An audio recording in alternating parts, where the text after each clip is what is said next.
Hello everyone, I hope you're keeping well. Welcome to our lesson today. Please make sure that you've got pen and paper handy to make some notes, and I'd like you to start today by considering what kind of person will go somewhere dangerous and life-threatening knowing that they might die. So what kind of person will purposely do a job that could kill them? Give yourself a couple of minutes to gather some thoughts and make some notes, and then press play when you feel ready. Your next job is to take a look at this word cloud and then filter the words into the correct column on your grid. And you'll find your grid attached to our Google Classroom as a separate document. Now, you don't have to fill in every single word from the word cloud. Just choose those that you can populate the cells with easily. And you'll see you've got people, places, actions, emotions and feelings, and any unknown words. So pause the lesson to give yourself time to complete this task, and when you're done, press play. And then, using words from the grid that you've completed, I want you to try and quickly think of a title for the poem that we're going to be studying today. And when you've done that, I would like you to use the keywords that you've categorised, and I'd like you to write a short paragraph inferring what you think the poem is going to be about and what themes and ideas you think it's going to explore. Don't forget to use the words from the grid to back up your ideas, and there's a little sample paragraph just below if you need some support. Now let's read the poem and compare your version to the real one. Let's have a look and see what the poem's going to be about and see if any of your predictions were correct. So the poem we're going to be studying is War Photographer by Carol Ann Duffy. In his dark room he is finally alone, with spools of suffering set out in ordered rows. The only light is red and softly glows, as though this were a church and he a priest, preparing to intone a mass. Belfast, Beirut, Phnom Penh, all flesh is grass. He has a job to do. Solutions slop in trays beneath his hands, which did not tremble then, though seem to now. Rural England, home again, to ordinary pain, which simple weather can dispel, to fields which don't explode beneath the feet of running children in a nightmare heat. Something is happening. A stranger's features faintly start to twist before his eyes, a half-formed ghost. He remembers the cries of this man's wife, how he sought approval without words to do what someone must, and how the blood stained into foreign dust. 100 agonies in black and white, from which his editor will pick out 5 or 6 for Sunday's supplement. The reader's eyeballs prick with tears between the bath and pre-lunch beers. From the aeroplane he stares impassively at where he earns his living, and they do not care. So please make sure you have your anthology open to War Photographer, or if you've not got your anthology with you, please download the copy of the poem, which you'll find attached again to our Google Classroom. What I'd like to start with, before we go into the poem itself, is actually with you bullet pointing some information about the poet, their inspiration, and the purpose behind their writing. So can you please try and bullet point this information into your anthology and aim for about 5 points.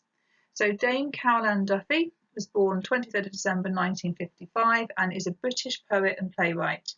She is a Professor of Contemporary Poetry at Manchester Metropolitan University and was appointed Poet Laureate in May 2009, and she resigned from that post in 2019. She's the first woman, the first Scottish-born poet, and the first known LGBT poet to hold the position.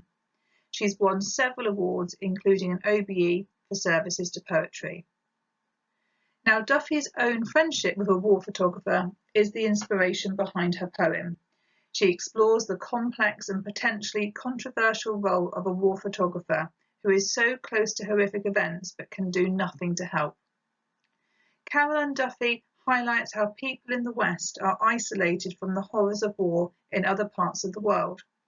We are, therefore, desensitised to the suffering and only read about it before turning the page to something else. Here are some famous images taken by war photographers. Take a couple of minutes to look at the images closely and choose one and then write your response to it. So think about how the image makes you feel, what words you can associate with the image, and what do you think the photographer was trying to capture in the image.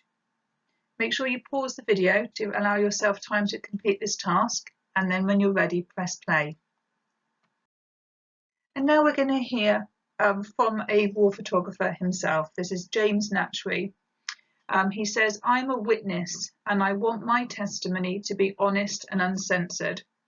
I also want it to be powerful and eloquent and to do as much justice as possible to the experience of the people I'm photographing." Now, also attached to our Google Classroom, you'll notice another document which contains this image of James Natchery. And I would like you to watch the interview and record notes around the image. And I'd like you to consider what he says about the power of a photograph. What does he believe war photography can achieve? So pause this lesson, play the YouTube video of the interview with James Natchery and record your notes as you watch that. And then when you're ready, press play on the lesson. Okay, so back to the poem itself, let's summarise it. So photography.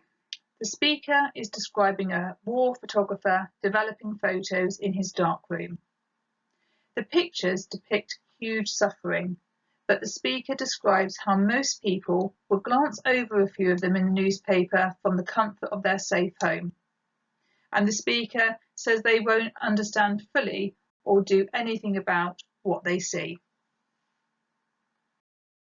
Now let's take a look at the rhyme scheme and focus.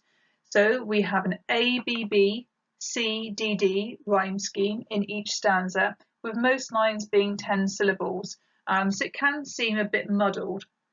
Now we could argue that this reflects the photographer's futile, useless attempt to establish order in a chaotic and distressing situation.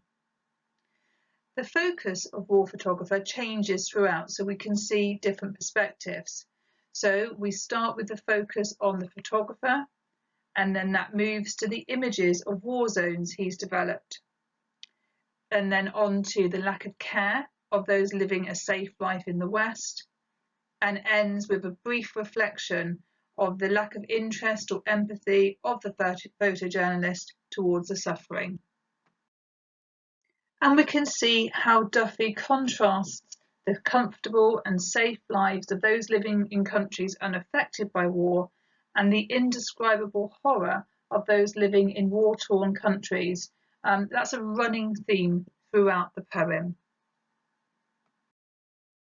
So here you'll see that I've highlighted in purple images of pain.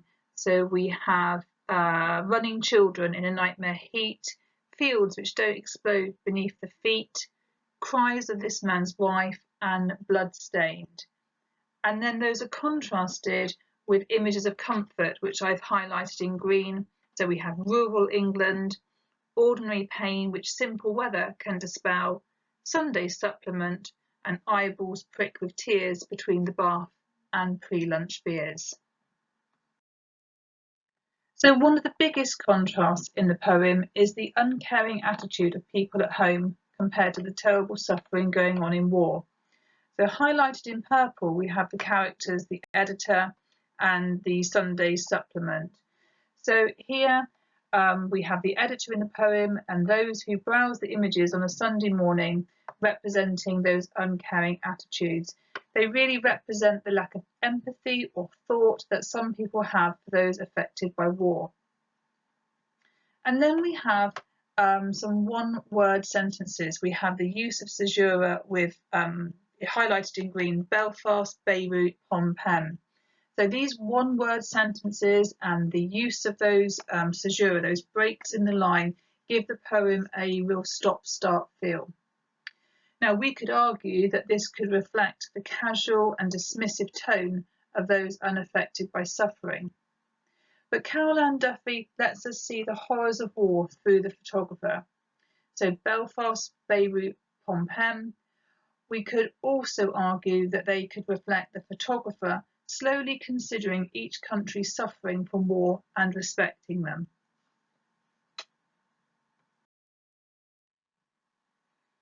And the photographer, of course, will have quite a practical approach to their work.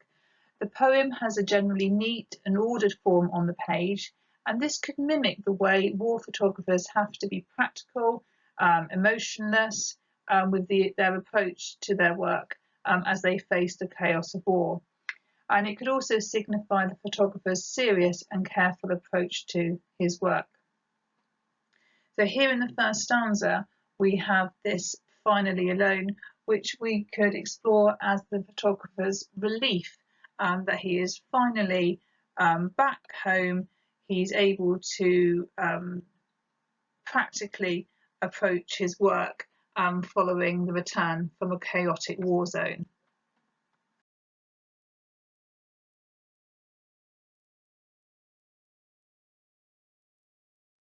So our photographer is compared to a priest in the poem, and we've got lots of other religious imagery to explore as well, which really reflects the idea of human life being temporary. So the war photographer, being associated with a priest, paints that photographer as being respectful towards and committed to his work. And like a priest, he too is faced with suffering. Furthermore, we have a line from the Bible, which I've highlighted in purple for you, all flesh is grass. And that really points out for us the scale of the bloodshed and creates a very gruesome image in our head. And here our poet uses horrific images to make the reader understand the intensity of the suffering caused by war. And you can see I've highlighted in purple running children in a nightmare heat and 100 agonies in black and white. So here the poet refers to the children to remind the reader of the innocent lives affected by war. And in green, you see I've highlighted spools of suffering set out in ordered rows. Can you hear the sibilance that's being used there? So the photographer there is trying to make sense of something so horrific being in order, and this is emphasised by the use of sibilance. So by now you should have a good understanding of the poem, and you should have some great annotations well underway. I'd like you to carry on now, annotating your copy of the poem using the stanza sheets that are coming up in a moment to help you. And I'd like you to allow no more than 10 minutes per stanza.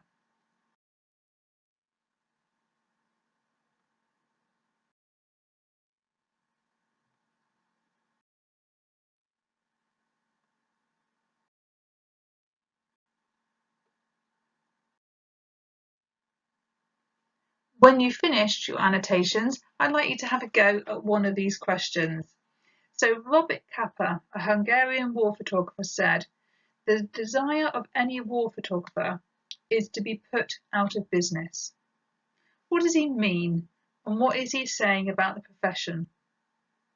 And if you'd like a challenge, in a book of war photography, critic David Hickey wrote, "Everything is composed in this book, and composure is a decidedly unwarlike attribute."